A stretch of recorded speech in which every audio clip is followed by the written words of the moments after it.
contexte confrérie. Et donc, j'ai été initié dans une confrérie dans laquelle voilà, il y a une transmission de maître à disciple depuis Moïse. Et le rabbin qui m'a fait rentrer dans cette confrérie était le 105e de cette chaîne ininterrompue depuis Moïse. Voilà, donc c'est une longue chaîne de transmission. Un petit peu comme les soufis. C'est les soufis qui sont comme nous plutôt. D'accord, je te concède. Ils sont venus Merci. 2000 ans après, quoi. Donc, Oui, quelques années après. Oui. c'est plutôt le contraire.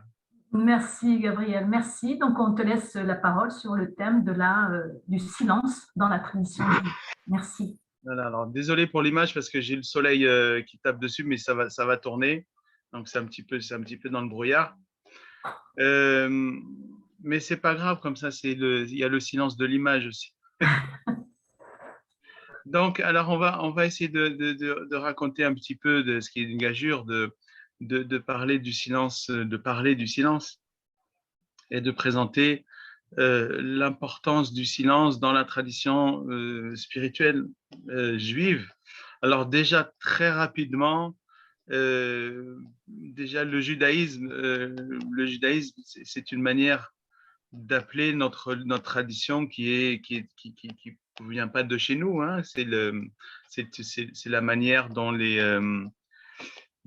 les humanistes ont appelé notre religion, hein. C'est la religion juive, la religion des Judéens. Donc petit à petit, c'est devenu judaïsme.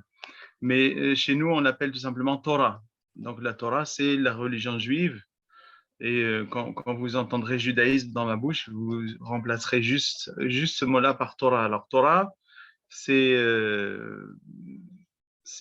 un mot en hébreu qui provient d'une racine trilitère qui donne son sens dans les langues sémitiques. Tous les mots sont rattachés à des racines, en général trilitères, triconsonantiques, et les consonnes waraya. Le champ sémantique de cette racine, c'est enseigner, guider. Donc la Torah, ça veut dire la voie, l'enseignement, la guidance, tout simplement. Donc notre religion s'appelle la voie avec un V-O-I-E, un V majuscule. Et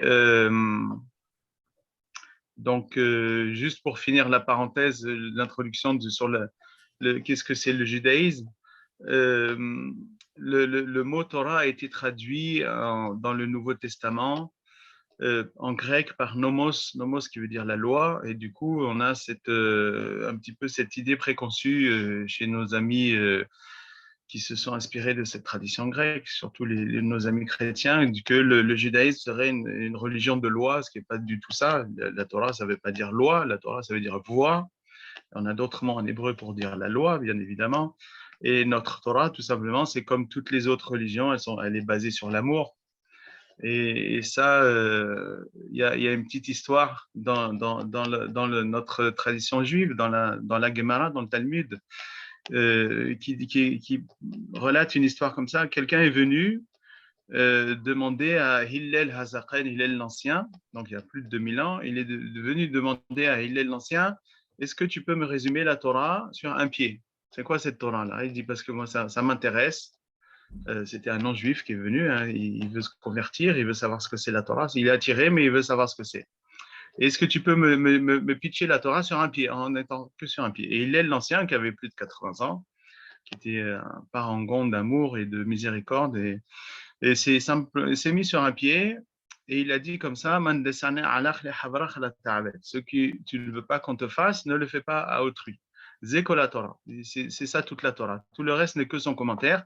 Maintenant, Zil Gemor va donc étudier. Donc, si vous voulez, ici, Hillel l'Ancien a bien résumé la Torah.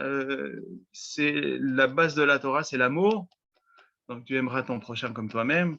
Et je veux dire, l'aspect le plus simple de cet amour-là, d'aimer son prochain comme toi-même, c'est au minimum de ne pas faire à autrui ce qu'on ne veut pas qu'on nous fasse, et de mieux en mieux faire à autrui ensuite ce qu'on aimerait que nous, on ait dans les mêmes conditions, etc. etc. Donc voilà, donc la Torah, ce n'est pas la loi, ce n'est pas un truc, un Dieu vengeur écourroucé nous donne des lois auxquelles il faut obéir et sinon on est puni, pas du tout. C'est un chemin d'amour, un chemin de transformation comme toutes les religions d'ailleurs, c'est un chemin de transformation, un chemin d'amélioration, un chemin d'élévation verticale vers Dieu, un chemin d'unification avec le divin, un chemin de divination, c'est de divinisation, si on peut dire, enfin de devenir divin. Et en même temps, au niveau horizontal, c'est un chemin de paix, un chemin d'amour, un chemin de respect envers les autres, un chemin de service. On est en fait, si vous voulez, le but de la Torah au niveau horizontal, c'est d'être au service de la création, au service des êtres humains et de la création en général.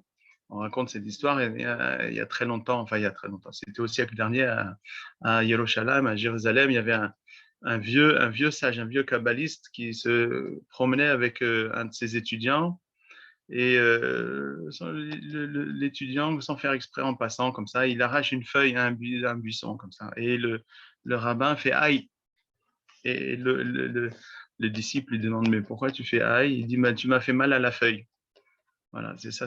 Donc au niveau horizontal, il était tellement désidentifié avec son corps, mais identifié avec la totalité que ben, il a eu mal à la feuille quand l'autre a arraché la feuille du buisson. Voilà, et c'était sa feuille, comme tout. Donc ça, si vous voulez, c'est la Torah. Et maintenant, il y a un outil très efficace que Dieu nous a donné qui s'appelle le silence. Pourquoi le silence? Parce que dans le chemin spirituel, le but, si vous voulez, hein, c'est de déconstruire pour pouvoir grandir, hein, pour pouvoir se transformer. C'est de déconstruire toutes les structures mentales auxquelles on est identifié. Et ces structures mentales, elles sont elles agissent de manière subtile. Et donc, pour pouvoir les identifier, il faut faire le silence de manière à ce que, si vous voulez, ce qui est inconscient puisse devenir conscient. C'est-à-dire que tout ce qui est bruyant en nous, c'est cet ego qui est toujours bruyant, ce mental qui est toujours là, et petit à petit, on arrive à le calmer pour arriver à quelque chose qui est au-delà. En même temps, le silence, c'est, j'allais dire, c'est dans le silence que la véritable voix divine se fait entendre. Là, on a l'histoire qui est très connue, l'histoire du prophète Élie, qui est racontée dans le livre de Melachim, le livre des rois. Le prophète Élie qui était en battle, si vous voulez, en bataille avec les faux prophètes du Baal, qui était une idole à l'époque en Canaan. Et si vous voulez, il y a une histoire comme ça dans laquelle les prophètes du Baal, en fait, la bataille, c'était chacun construit un autel en bois comme ça, et chacun prie son Dieu, et le miracle qui a lieu quand Dieu allume l'autel que ses adorateurs ont construit pour lui, c'est eux qui gagnent. Et donc les adorateurs du Baal ont prié toute la journée, et le prophète Élie, qui avait beaucoup d'humour, leur disait criez plus fort, criez, peut-être votre Dieu il vous entend pas. Donc il les a laissés crier, prier toute la journée, et il s'est rien passé. Et lui, qu'est-ce qu'il a fait, le prophète Élie? Il a dit non seulement moi je vais rien faire, mais je vais demander à ce qu'on mette en plus de l'eau sur l'autel. Donc il a mis de l'eau de manière à ce que le miracle soit plus grand. Et il a juste ouvert les mains comme ça. Et on dit qu'il y a eu ce dévoilement de Dieu dans Kol Demama Daka. Kol Demama Daka, c'est la voix du silence fin. C'est-à-dire que c'est dans la voix du silence. C'est assez intéressant de dire cette dichotomie, cette apparente contradiction entre la voix, donc il y a quelque chose qui se transmet, et en même temps, Demama Daka, c'est un silence fin, un silence profond. Et donc, au sein du silence profond, si vous voulez, il y a cette voix divine, cette voix inaudible, cette voix silencieuse qui se dévoile. Et il y a eu le miracle, et l'autel qui avait été construit par le prophète Élie s'est allumé, et donc le miracle a eu lieu, et voilà. Les prophètes du Baal ont été humiliés par ce miracle. En tout cas, ici, on voit, et ça c'est très important, c'est la continuation. C'est pour ça que où il y a eu même les chrétiens qui partagent la même Bible que nous ont été très inspirés par ce miracle. Et donc, il y a eu l'ordre des Carmélites qui a été fondé justement parce que le miracle s'est passé sur le mont Carmel. Donc, le fait qu'il y ait un dévoilement du divin dans la voie du silence fin a quand même a influencé pas seulement le judaïsme, mais même d'autres traditions religieuses. Alors, il se trouve que le silence, il est dit dans Pirkei Avot, dans la sagesse de nos pères, qui est un recueil de Mishnah, qui est le seul recueil de Mishnah qui traite de la morale. C'est un traité d'éthique, si vous voulez. Et il est dit à la fin du premier chapitre, Rabban Shimon ben Gamliel, donc Shimon ben Gamliel, qui était un des grands sages à peu près d'il y a 2000 ans, à peu près à l'époque de la destruction du temple à Jérusalem. Shimon ben Gamliel disait comme ça, et il disait j'ai grandi entre les sages, entre les saints, si vous voulez, entre les savants, entre les rabbins. Et je n'ai jamais trouvé mieux pour le corps que le silence. Alors, c'est intéressant parce que ici, il utilise déjà le mot shetikra, parce qu'en hébreu, il y a deux mots pour dire silence. Il y a demama et shetikra, qui sont deux verbes, si vous voulez, deux synonymes, mais qui n'ont pas exactement le même sens. Donc, déjà, il utilise le mot shetikra. Et la deuxième chose, c'est qu'il dit, je n'ai jamais trouvé mieux pour le corps que le silence. A priori, on pourrait dire, j'ai jamais trouvé ça mieux pour l'esprit, pour le travail spirituel, pour la spiritualité. Non, il dit pour le corps. Alors ça c'est en fait c'est un petit clin d'œil, si vous voulez. Les commentateurs nous disent, bon, à part expliquer qu'il y a plusieurs catégories de paroles. Il y a les paroles qui sont les paroles de ce qu'on appelle de miswa, c'est-à-dire les paroles de commandement, comme la prière. On est obligé de prier. Donc, quand on dit des louanges, quand on étudie la Torah, voilà, tout ça, ce sont des paroles de louange pour Dieu. Donc, j'allais dire, ce sont des bonnes paroles. Et puis, vous avez les paroles qui sont ni blanches ni noires, c'est-à-dire les paroles qui permettent de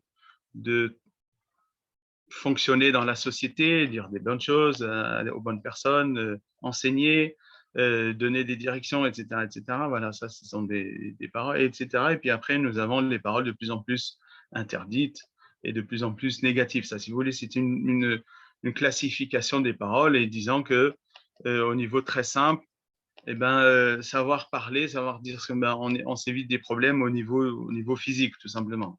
Mais ça va plus que ça. C'est que en fait, l'être humain, et souvent, on a tendance à séparer l'esprit du corps, séparer l'âme du physique, si vous voulez, le spirituel du physique. Mais tout est lié. Et c'est ça un des enseignements de la Torah, c'est-à-dire que par aussi l'entraînement physique, ça agit sur le mental, ça agit sur le spirituel, et réciproquement. C'est-à-dire nous sommes liés. Et on le voit de toute manière, même le monde moderne a découvert ça, mais c'est pour ça que dans la tradition juive, beaucoup de nos commandements ont une base, si vous voulez, physique, une base sur l'action, sur le fait de faire des choses, le fait d'agir à ce niveau-là, au niveau de notre corps et sur notre environnement, parce qu'en fait, ça nous donne une base sur laquelle la spiritualité peut rentrer. C'est-à-dire que si on n'avait que des enseignements qui n'auraient pas de base sur l'acte, ben c'est difficilement dans l'être humain, la manière dont on est fait, ça prend difficilement, c'est difficilement transformatif chez nous, si vous voulez. Et c'est ça l'enseignement de la Torah ici. Et donc le silence, il est bon pour le spirituel, mais il est aussi bon pour le matériel, pour le physique, en tout cas, pour le gouffre, ce qu'on appelle le gouffre, au niveau physique. Donc, le physique et le spirituel, le corporel et le spirituel dans la Torah sont intimement liés, et agir sur l'un, c'est agir sur l'autre, et réciproquement. Alors, le silence, pourquoi le silence ce qui est intéressant dans nos traditions mystiques, le silence est très utilisé, surtout lors des retraites, les retraites spirituelles. Lors de la retraite spirituelle, le retraitant va souvent être en silence pendant le nombre de jours que dure la retraite, En général, dans la Torah, ça dure 30 et 40 jours. Et le silence permet en fait d'enlever le bruit de fond, si vous voulez, de manière à se concentrer sur les actions, nos structures mentales, nos structures qui sont inconscientes chez nous en général, soudainement, elles deviennent soudainement très, très vocales, très, très bruyantes, et ça permet de mieux les reconnaître pour justement faire le travail spirituel de désidentification. Hein, parce que, si vous voulez, peut-être vous avez certainement dû entendre ça d'autres personnes, c'est que ce qui va gêner l'être humain dans sa réalisation spirituelle, c'est son identification à ce qu'on appelle l'ego, c'est-à-dire la personne qu'on croit être, qui est très bien, hein, mais qui comprend pour un absolu. Et dans la tradition juive, on fait dire à Dieu, on dit à propos du gasroah, c'est-à-dire le grossier d'esprit, c'est-à-dire l'être humain qui est égotique, on fait dire à Dieu, Dieu dit, who with him, lui et moi, il n'y a pas de place, assez de place dans tout l'univers pour nous deux. L'ego se prend vraiment pour Dieu, il se prend pour l'absolu. Et donc le but du travail spirituel, alors on dit toujours tuer l'ego, c'est pas vraiment tuer l'ego, c'est tuer l'absolutisation de l'ego. C'est-à-dire que l'ego, il est tout simplement assis dans le trône du temple, le trône de Dieu dans le temple, dans le cœur le temple du cœur, hein, ce cœur spirituel. Et le travail spirituel, c'est d'enlever cet ego du piédestal du temple de Dieu, et que tout simplement, la présence de Dieu, la lumière divine se dévoile parce qu'elle a toujours été là en fait. Et si vous voulez, dans la spiritualité, il n'y a vraiment pas de choses à faire, il y a des choses à défaire. Il faut apprendre à ne plus faire. Il faut apprendre à résider dans l'être. Et pour apprendre à résider dans l'être, il n'y a rien de mieux que le silence. Parce que le silence, ce n'est pas une action, justement. Le silence, c'est juste, si vous voulez, on s'abaisse, on se calme jusqu'au niveau le plus calme qui existe, qui est le niveau d'être. Donc, on s'installe dans l'être et on laisse agir les choses et on les observe, tout simplement. Et jusqu'à ce qu'on puisse, après plusieurs années de pratique, se connecter à l'être suprême, celui qui fait que les choses adviennent, que les choses soient, qui est pour nous, qui est dans notre tradition, qui est Dieu. Voilà, si vous voulez. Donc la tradition, les exercices spirituels qu'on pratique de manière quotidienne dans nos confréries ou dans nos réunions, et surtout spécifiquement dans nos retraites spirituelles, nous permettent justement de désabsolutiser cet ego, de manière à se transformer, de manière à s'élever, à se diviniser, entre guillemets, pour retrouver notre véritable nature, la véritable nature qui nous fait être, qui est Dieu, tout simplement. Parce qu'il a été dit, entre autres, il a été dit dans la Bible, hein, dans Bereshit, dans la Torah, dans le premier chapitre, Na'aseh Adam Besalmenu Kilmutinu, Dieu a dit, faisons l'homme, l'être humain, à notre image, selon notre ressemblance. Et donc, l'être humain, c'est un microcosme divin, si vous voulez, et par l'exercice spirituel, et entre autres par le silence, on rejoint le macrocosme, on s'unit, macrocosme, microcosme et métacosme, c'est-à-dire c'est l'absolu divin, de manière à réaliser son potentiel et enfin pouvoir être au niveau du plan divin que Dieu a pour nous dans ce monde.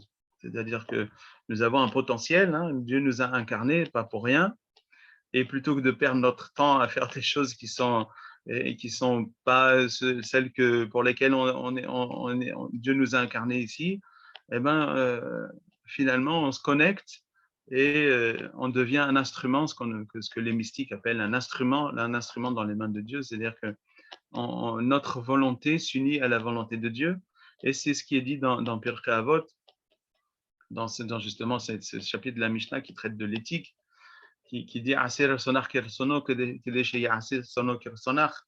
et dit que ta volonté devienne la volonté de Dieu. C'est-à-dire que fais que ta volonté, plutôt que d'être la volonté de ton ego, soit la volonté de Dieu. C'est-à-dire que petit à petit, le mystique se connecte de manière, j'allais dire, inconsciente se connecte et, si vous voulez, se retrouve à être un instrument divin dans ce monde ici-bas et à pouvoir enfin agir de manière divine dans ce monde, de manière à mettre de la lumière dans. Alors, c'est un principe mystique dans la Kabbalah qu'on appelle mettre les étincelles de lumière. C'est cette lumière divine qui est dans le monde, c'est amener la lumière divine dans le monde et en même temps réparer, faire la réparation du monde, parce que justement, il y a tellement de personnes qui sont pas les instruments de Dieu et donc qui n'agissent pas exactement de la manière la plus éclairée qui soit. Et donc, il y a des petites failles, il y a des petits défauts qui sont mis dans le monde et le mystique est là justement pour réparer, amener de la lumière. C'est ce qu'on appelle, peut-être vous avez déjà entendu ça, c'est le concept du tikkun, qui est très important dans la mystique juive.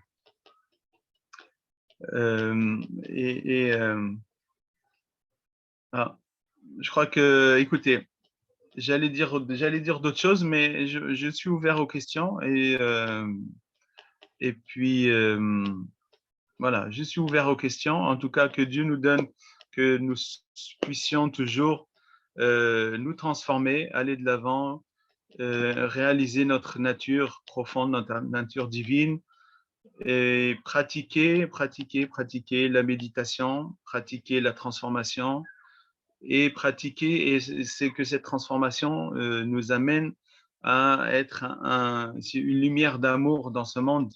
Et alors à l'image, pour conclure, il y avait un rabbin qui disait: j'ai voulu transformer le monde et j'ai pas réussi, j'ai voulu transformer mon pays, j'ai pas réussi, j'ai voulu transformer ma ville, j'ai pas réussi, etc., ma famille, j'ai pas réussi, mes enfants. Et en fait, je me suis aperçu que je ne m'étais pas transformé moi-même. Donc voilà, le but de la pratique spirituelle, de la méditation, de la pratique du silence, c'est de pouvoir se transformer de manière à ce que, eh ben, vu que nous sommes tous liés, la transformation de l'un amène la transformation de l'autre, un peu comme des bougies. Quand une bougie est allumée, elle peut facilement allumer les autres, ou bien à l'image d'une nappe. Moi, mes maîtres me donnaient toujours cette idée, à l'image d'une nappe. Donc, nous sommes comme une nappe, tout est lié. Et si on prend un coin de la nappe et qu'on tire, eh ben, toute la nappe suit, hein, la nappe s'élève. Et ben, c'est pour ça que quand on pratique la méditation, quand on pratique des pratiques d'amour, de compassion ensemble, eh ben, ça élève à cet endroit-là, ça élève la conscience humaine et petit à petit, toute la conscience humaine générale hein, se transforme parce que nous sommes tous liés en fait. Hein.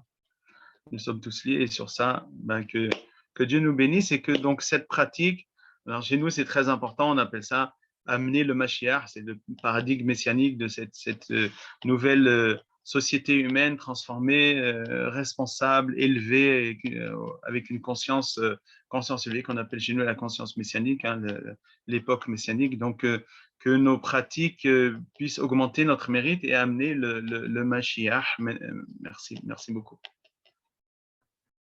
Merci Gabriel, merci beaucoup. Ça a été plus court que prévu, à mon avis. Mais c'est pas grave, on parle du silence, c'est normal. D'accord. Mais donc, on avait proposé aussi à ceux qui nous écoutent, qui sont avec nous ou qui ne sont pas avec nous, mais vous pouvez soit demander la parole, puisqu'on a le temps, soit ou dire votre ressenti hein, sur ce qu'a dit Gabriel, soit poser la question sur le QR qui n'existe pas, sur les discussions, sur le chat en fait. Hein. Voilà, pour un petit peu, si tu permets, je vais commencer par te poser une question, ou plusieurs questions, si tu permets, Gabriel.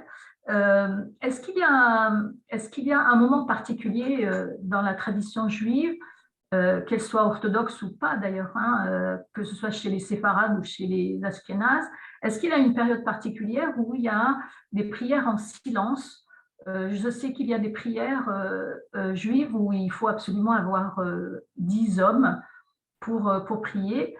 Et est-ce qu'il y a des prières autrement silencieuses, comme par exemple le moment de Kippour, par exemple, ou juste le mois qui précède Kippour? ou bien je sais aussi qu'il y a le 17 du mois de Tammuz qui est Un jeûne, mec, un jeûne. oui, voilà, et qui commémore un petit peu la destruction du temple. Est-ce que pendant ces mois-là, il y a aussi la période entre Pâques et entre Pessah et Shavuot, qui est une période de deuil. Est-ce que pendant ces mois-là, ces semaines-là, il y a une prière ou une méditation en silence dans Alors, le judaïsme? c'est une excellente question. Alors non, nous, les prières, elles sont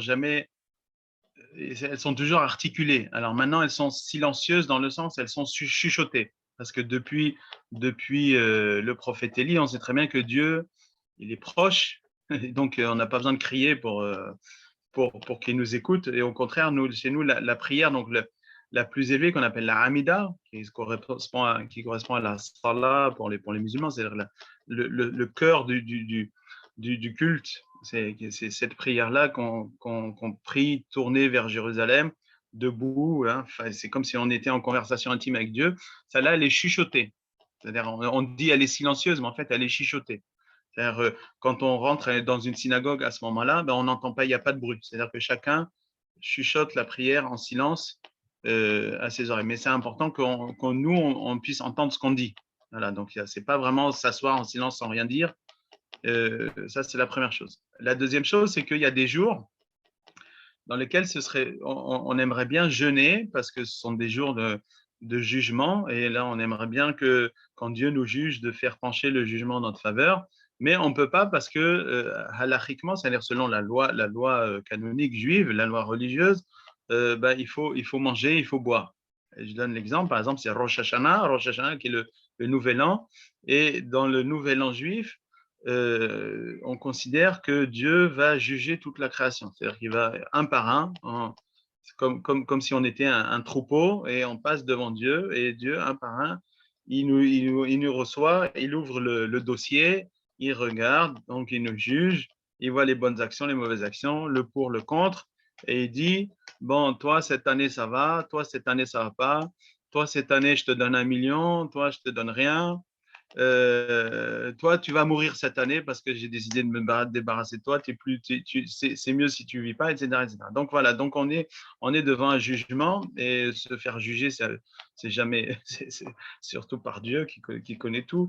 Et donc beaucoup aimeraient pouvoir jeûner, mais comme le Rosh Hashanah, c'est aussi ce qu'on appelle un Yom Tov, c'est une fête religieuse et donc on doit se réjouir dans les fêtes religieuses et on ne peut pas jeûner hein, canoniquement. Et donc, pour remplacer le jeûne de nourriture, on va faire un jeûne de parole, tout simplement. Ce qu'on appelle chez nous ta'anit dibbour, jeûne de parole, et dans lequel on va prononcer que les paroles de prière, c'est-à-dire que ce qui est la prière canonique.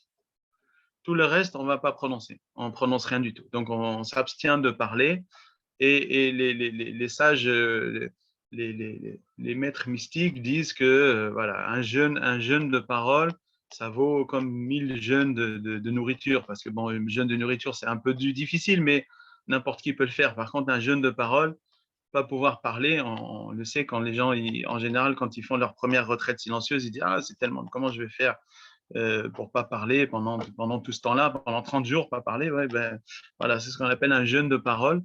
Et donc, oui, il y a des pratiques, justement, Rosh Hashanah, Yom Kippour, les 10 jours qui sont entre Rosh Hashanah et Yom Kippour, qui sont ce qu'on appelle les jours de repentir, les 10 jours de repentir. Voilà, tout ça, on pratique ce qu'on appelle le jeûne de parole. Mais pour répondre à ta question spécifique, il n'y a pas de pratique totalement silencieuse dans la loi canonique juive. Maintenant, dans les pratiques mystiques, dans les confréries mystiques, oui, il y a la méditation silencieuse, mais ce n'est pas une pratique religieuse grand public. Là, on a une question de Françoise et elle parle du terme Timoun. Je ne sais pas si Françoise est là. Oui, oui. C'est bien, je prononce bien parce que moi je connais le terme. Gabriel a utilisé ce terme vers la fin. Ah. Et j'ai pas bien. Il a dit vous connaissez sûrement, mais je connais pas et j'aurais bien. C'est peut-être le terme de tikkun.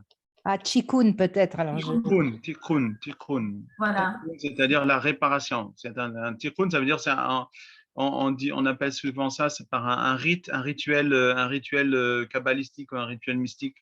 On appelle ça un tikkun. Mais littéralement, c'est dire une réparation, parce qu'on répare le monde. Hein. Et c'est ça, si vous voulez, l'être divin qui agit dans ce monde, en fait, il répare, il améliore, si vous voulez, la création divine, et on appelle ça une réparation. D'accord, merci. Il y a une question de... Je sais pas Il y avait deux qui avaient levé la main, là, vague d'amour et de paix. Je n'ai pas vu. Qui est-ce qui a levé la main? C'est Margot qui souhaitait vous poser une question. Margot, tu veux intervenir? Merci. En fait, on avait deux questions. Et oui, moi, j'ai écrit la question là. J'ai été touchée par la citation qui a commencé par j'ai voulu transformer mon pays, j'ai pas réussi, et voilà, en entonnoir. Et j'ai essayé de la retrouver tout à l'heure sur Internet, mais j'ai pas trouvé. Donc, c'était possible de savoir de qui ça venait. Je vais retrouver, je vais rechercher dans mes notes et je vais retrouver ça. Merci. En fait, les Juifs, ils ont beaucoup d'histoires, c'est pour ça que il y a trop d'histoires. Voilà, il y a aussi, oui, à côté de Margot. Oui, je m'appelle Lucas et j'ai aussi une question. En fait, c'est une demande de conseil pour moi qui, en méditant, entend beaucoup mes pensées. Est-ce que tu aurais un conseil à donner pour moi qui n'arrive pas à trouver le silence à l'intérieur parce que j'entends surtout mes pensées? Alors, justement, quand on fait silence, c'est pas pour qu'il y ait le silence, c'est pour qu'on entende des choses. Et ça fait partie du silence. Et donc, le faire silence, c'est-à-dire, c'est être non agissant, non réagissant. Et donc, quand tu t'assois en silence et qu'il y a les pensées, tu laisses les pensées. Tu les observes, tu deviens observateur. Et si tu veux, après, tu deviens observateur de l'observateur. Après, tu deviens observateur de l'observateur de l'observateur qui observe les pensées. De manière à ce que, au lieu d'être dans la réaction, c'est-à-dire il y a la pensée, tac, on la suit, c'est un petit peu comme un train qui passe, et nous, on est entraîné derrière la locomotive et on suit les rails comme un âne. Hein. Non, et désolé pour les ânes, hein, parce que je sais que ce sont des animaux intelligents, mais bon, vous comprenez l'image. Et donc, plutôt que de suivre la pensée, on laisse, on observe, on laisse couler les pensées. Et petit à petit, plus on est méditant, plus on a l'habitude de méditer, moins ce flot de pensée devient gênant en fait, parce qu'on est habitué justement à les observer, et plus on arrive à calmer l'esprit en fait. Quand on apprend à méditer dans le silence, on calme, et à un moment, les pensées, elles sont calmes en fait. Il y a plus, c'est plus une tempête de pensées agitées, c'est juste un lac très très calme et très lumineux et très plat, comme un miroir comme ça. Donc le but du silence, c'est d'apaiser les tempêtes des pensées jusqu'à en faire un lac très calme. Mais les pensées, elles sont toujours là, ça fait partie de notre incarnation. Donc de la même manière qu'on a un corps et qu'on respire et qu'on cligne des yeux et qu'il y a le sang et le cœur qui bat, les pensées qui viennent. C'est pas, il faut juste les observer sans juger, sans réagir. Et puis, si on est en méditation et qu'on se retrouve soudainement emballé par les pensées sans s'en rendre compte, souvent ça arrive, hein, surtout au début, c'est pas grave, on revient à la méditation. On se dit, je me suis fait avoir, c'est bien joué les pensées, et hop, on revient. Et voilà, c'est très simple en fait. Après, j'allais dire, c'est très simple. C'est pas facile, mais c'est très simple. Voilà. La théorie. Après, pourquoi c'est pas facile? Parce qu'il faut pratiquer, tout simplement. Pratiquer. En fait, c'est une pratique à apprendre à ne plus faire les pensées, et juste à s'apaiser dans l'être. Merci. Alors, il y a une Merci. là-bas de Daniel. Alice aussi pour le moment. Voilà. Ensuite, ça sera Daniel. Et Nicolas. Alice peut-être avait demandé la parole. Alice, Daniel et Nicolas. Ok. La Alice. question est quelle part? Alice, on n'entend pas. Oui, ça passe pas. Quelle est la part que vous donnez à l'utilisation de chansons répétitives, un peu comme des phrases de prière ou de de psalmodier pour justement pouvoir calmer les pensées et aller plus dans un état d'ouverture, d'accueil. Alors, cette part-là, excellente question. Cette part-là est très, très importante. Alors, c'est les répétitions, les litanies, on appelle ça ma'ané, ma'anim, ou anayot, aussi selon les Hébreux. Et donc, on a oui, c'est ce qui correspondrait au mantra ou bien au zikr dans la tradition musulmane, où on a des petites phrases courtes en hébreu qu'on va répéter comme ça. En tout cas, dans notre confrérie, la plus connue, c'est Hu Adonai Echad. Hu, lui, est Adonai Dieu Echad un, donc lui est le Dieu un. Hu Adonai Echad, qui est une phrase courte, mais qui permet de, si vous voulez, en la récitant comme une litanie, comme ce qui se passe chez les mantras ou ailleurs, bah, c'est de petit à petit de rentrer dans une sorte d'auto-hypnose et de court-circuiter court-circuiter le mental, court-circuiter le conceptuel pour aller au-delà, hein, sachant que tout est bon pour court-circuiter le mental, tout est bon pour essayer de passer outre l'ego, passer outre le grasping, la mainmise de l'ego qui essaie de nous retenir, et puis voilà, aller au-delà et s'apercevoir que eh ben, la vie est là, et au contraire, la vie elle est encore plus belle quand l'ego n'est pas là en train de nous retenir.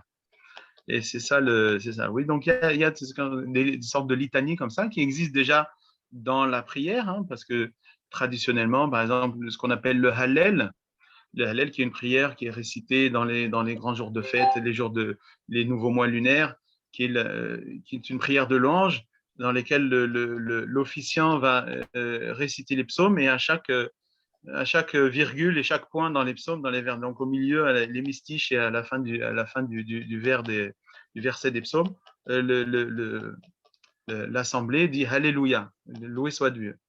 Donc, voilà, Alléluia, Alléluia, Alléluia. Donc, il y a cette litanie de Alléluia qui permet de, si vous voulez, un petit peu comme c'est comme une sorte de transe. Ça aussi, c'est pratiqué donc dans nos confréries, à la fois les confréries séfarades et ashkénazes. Les ashkénazes sont les hassidim, hein, aussi, ils ont la même chose. Ils chantent comme ça, ce qu'on appelle le nigun. Alors, ils font beaucoup des chants, alors que nous, chez les séfarades, c'est plutôt avec des paroles. Eux, c'est plutôt sans paroles. C'est juste le fait de chanter un air comme ça, assez court, mais qui va revenir, qui est assez entraînant, et qui va nous induire dans un état un petit peu différent.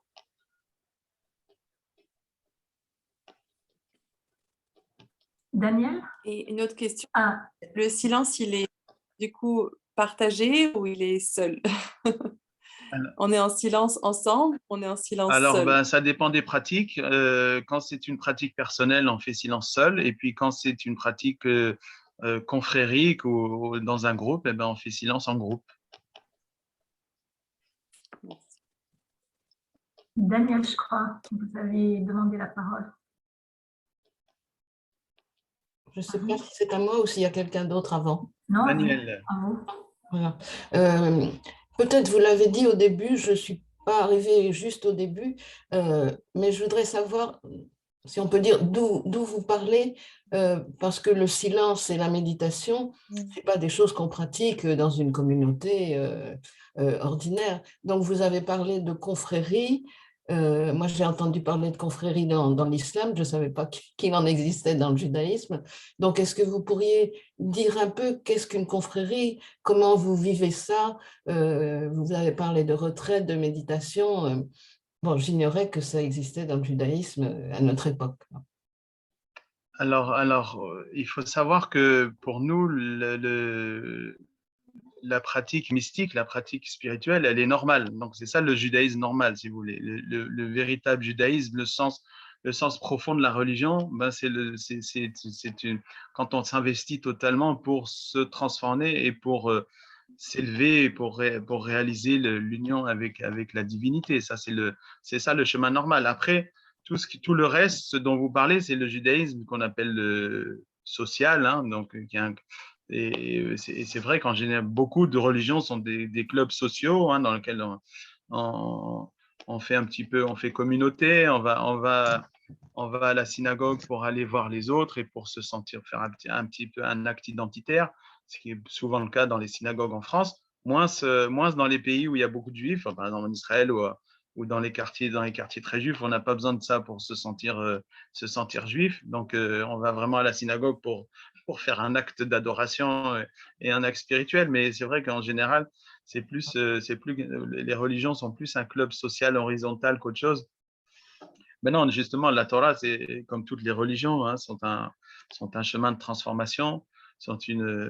Et donc, il se trouve que chez nous, la pratique de ce qu'on appelle la Torah Temet, la vérité de la véritable Torah, elle s'est conservée dans ce qu'on appelle une confrérie. Alors, vous avez certainement dû entendre parler des confréries parce que vous avez entendu parler des Hasidim, donc des groupes hassidiques, et les groupes hassidiques sont des confréries, tout simplement. C'est la manière dont le judaïsme confrérique s'est transmis en Europe, hein, et vous avez par exemple les Lubavitch qui sont la confrérie des Lubavitch, vous avez les Hassidim de Breslev, les Hassidim de Gour, les Hassidim de Vijnitz, les Hassidim, etc., etc. Tout ça sont des confréries. Et bien, vous avez exactement la même chose dans le monde séfarade. La seule différence dans le monde séfarade, c'est que le nombre de personnes dans les confréries, c'était plus petit que chez les Ashkénazes. Grâce à Dieu, ils ont eu cette bénédiction d'être beaucoup. Ça a été difficile aussi chez eux, hein, ils ont eu des grandes réactions, mais voilà. Donc, non, les confréries ne sont pas des choses qui ne sont pas connues dans le judaïsme. C'est juste qu'on n'a pas l'habitude de donner ce nom-là à ce genre de groupe, mais si, ce sont des confréries et c'est la véritable Torah, c'est ça la Torah normative, elle devrait être celle-là. Elle l'a été, et puis c'est vrai qu'avec la modernité, le modernisme, la religion est plus devenue un club social qu'un chemin de transformation spirituelle. Merci. Je crois que c'est Nicolas qui a demandé la parole. Et ensuite, Laurence. Nicolas, on ne t'entend pas, tu n'as pas enlevé ton micro, tu n'as pas ouvert.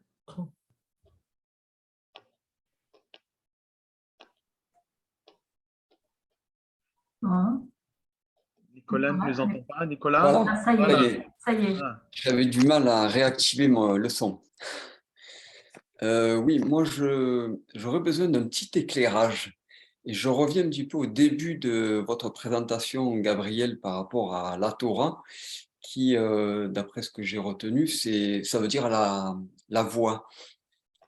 Et vous me corrigerez si je me trompe, mais de ce que je sais, en fait, dans la Torah, il y a 5 livres, dont l'Exode. Et l'Exode, c'est Moïse, donc c'est la sortie du peuple hébreu, sous la guidance de son Dieu. Et le peuple, en fait, qui était guidé vers cette terre de lait de miel, cette terre promise. Mais pendant ce temps qui a été assez long pour ce peuple avait, me semble-t-il, du mal à se convertir.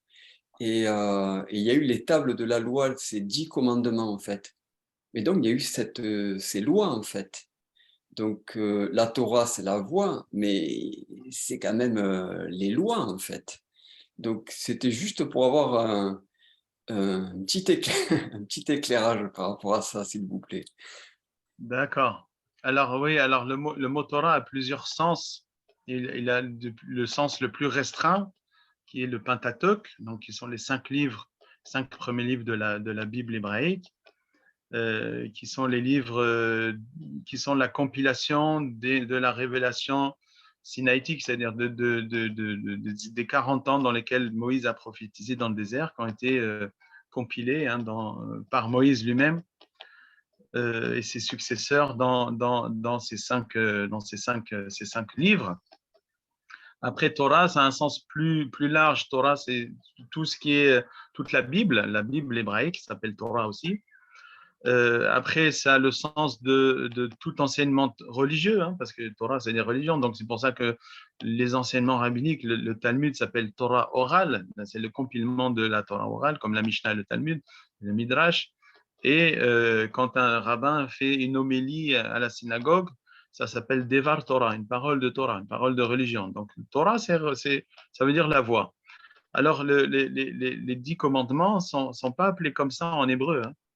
Les 10 commandements sont appelés en hébreu Aseret ad-Diberot, c'est-à-dire les 10 utérances, les 10 paroles divines. Parce que les premières, les premières sont pas, par exemple, la première, c'est Anochi Adonai Elohecha asher hosaitecha me'aretz Mitzrayim mibet Avadim. Je suis l'Éternel, votre Dieu, qui vous a fait sortir d'Égypte de la maison d'esclavage. Ici, il y a pas, c'est pas un commandement. Ici, c'est juste dire, voilà, qui parle. Voilà, je suis cet Éternel-là, ce Dieu-là qui vous a fait sortir d'Égypte, qui a fait des miracles, que vous avez tous vus. Et donc ici, il n'y a pas de commandement spécifique, première chose. Deuxième chose, ces tablettes pour lesquelles Moïse est monté 40 jours sur le mont Sinaï, 40 jours et 40 nuits, sans manger, sans boire. C'est juste le début, si vous voulez, de cette Torah. C'est la graine, si vous voulez, la graine à partir de laquelle la Torah pousse. Mais c'est pas réducteur. Et puis, il faut savoir que c'était la manière dont aussi c'est culturel, dont on procédait à l'époque. On a retrouvé des stèles, chaque roi, comme ça, promulguait des stèles sur lesquelles il basait sa société.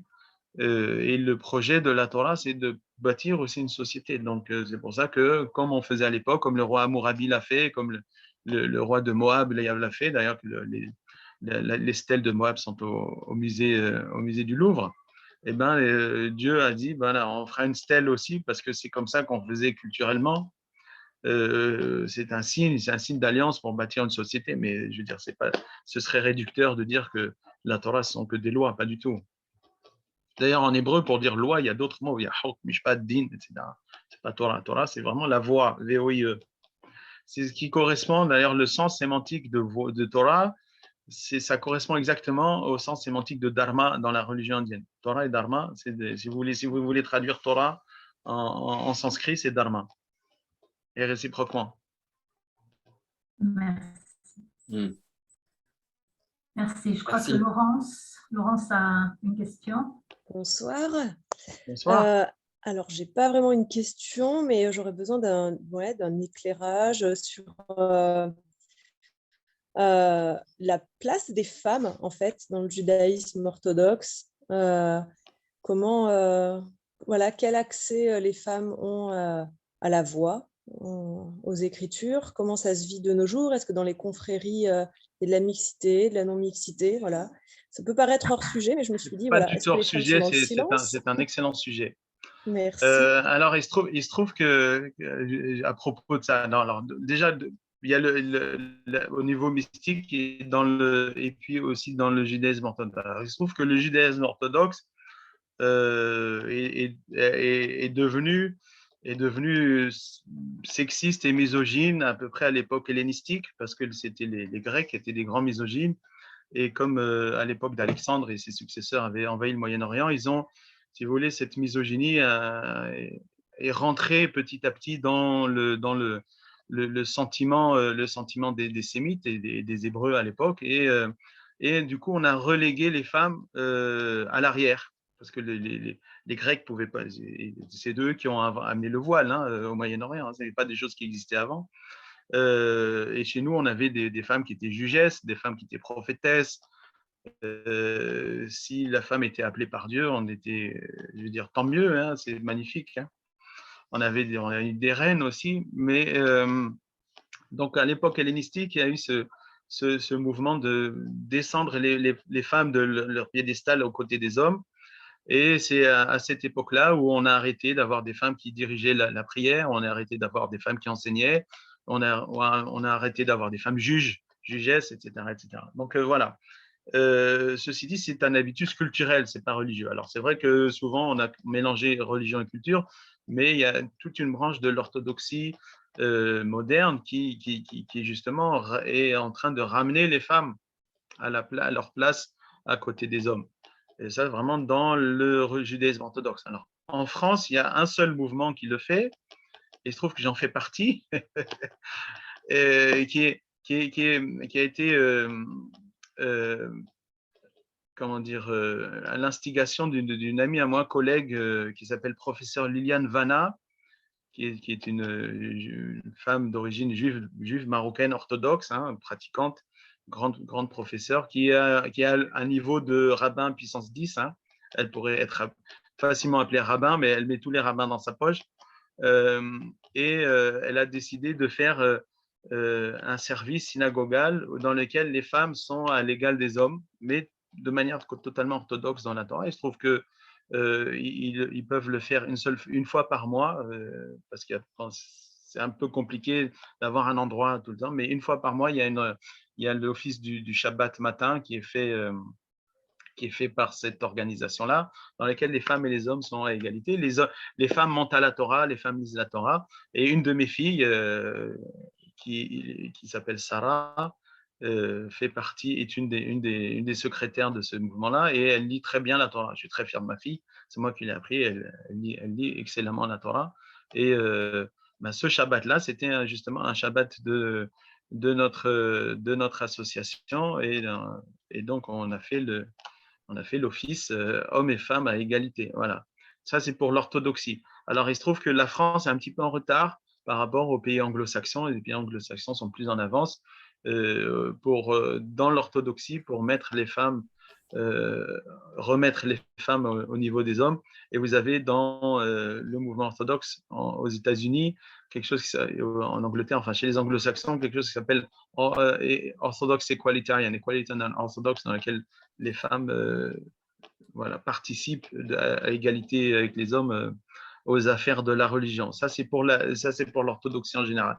Là, il se trouve que les mystiques, nous, on s'est transmis dans l'orthodoxie juive, mais on a toujours été, si vous voulez, toujours connectés à Dieu, et les hommes et les femmes ont toujours ce principe tout à fait d'égalité, enfin de réciprocité qui est générale à la Torah. Et dans la lignée, par exemple, mon maître m'a dit, dans cette chaîne de transmission, cette lignée de longue liste de transmission, c'est vrai qu'il n'y a que des hommes dans cette liste, mais mes maîtres m'ont dit, en fait, il y a des femmes. Et juste parce que comme on est transmis au sein de l'orthodoxie, les femmes ont tendance à être cachées, mais il faut savoir que les hommes et les femmes sont égaux à ce niveau-là, et qu'on a eu des grandes femmes qui ont dirigé les confréries, les différentes confréries à certaines époques.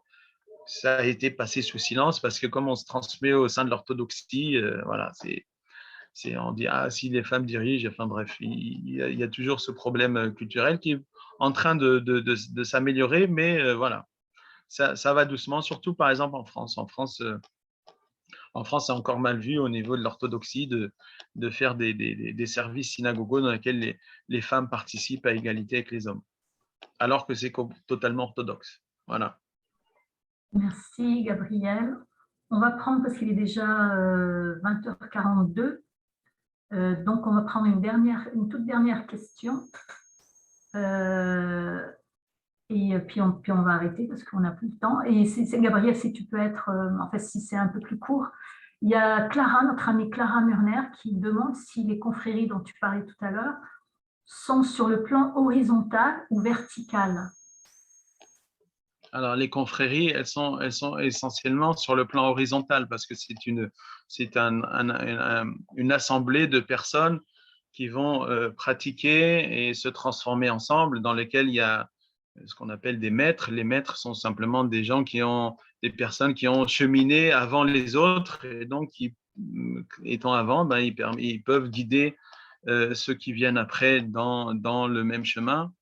Donc les confréries sont au niveau horizontal, mais sont des supports, des soutiens les uns envers les autres, de manière à pouvoir monter au niveau vertical, hein. C'est toujours comme ça. Les groupes humains, quand on s'assemble, c'est pour pouvoir s'élever. Et chez nous, le maître spirituel, il y a une pyramide, mais le maître spirituel est là, il est à la base. C'est lui, il porte sur ses épaules tous les disciples, tous les gens qui le suivent, parce que c'est lui qui a pris la responsabilité de les amener au niveau auquel ses maîtres eux-mêmes l'avaient amené, et donc lui prend cette responsabilité d'amener les autres. Donc il y a une pyramide, mais elle est inversée. Et donc oui, c'est au niveau, si vous voulez, horizontal, au niveau une assemblée humaine, un petit peu comme nous ici, dans cette vague d'amour et de paix. Voilà, nous sommes au niveau horizontal, mais on va élever la conscience humaine globale verticalement.